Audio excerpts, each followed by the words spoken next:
Simple table creation. In the previous lessons, we have used only the EMP table. Here in this lesson, we are going to discuss data definition language. Let's see the definition of data definition language. Data definition language is used to create, alter, and drop the database objects. Database objects are nothing but tables, views, indexes, etc. Here we will see how to create a simple table. We will discuss the other database objects in upcoming lessons. Take a look at this image. Here we have given the query, create a table. The Oracle server processes the query and creates a table in the database as we have seen. We will observe this practically later in this lesson.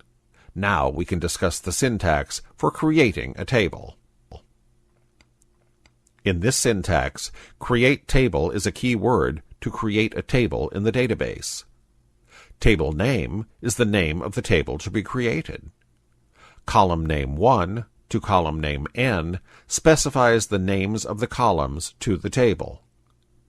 In this column definition, we must specify the data type of a column.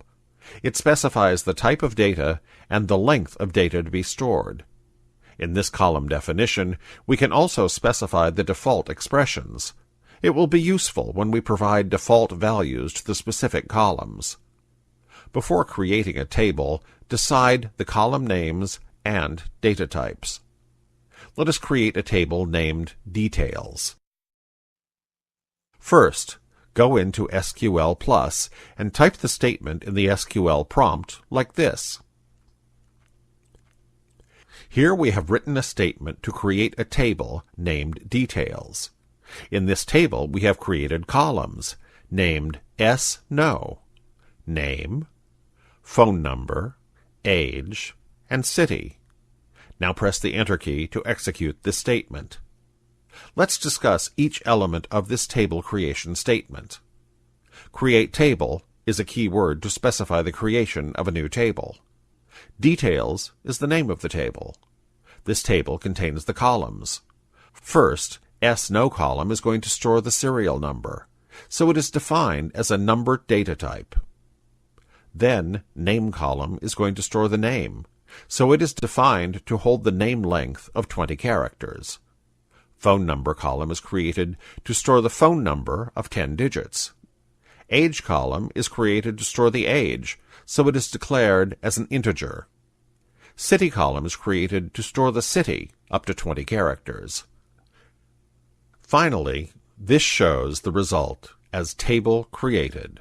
This means that we have created the table Details successfully. Note that while creating a table, column names must be user-defined names and should not be Oracle keywords. And we can't have empty spaces in column names.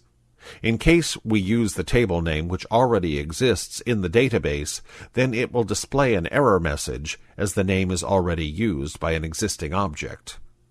There. I hope you all understand the creation of a table.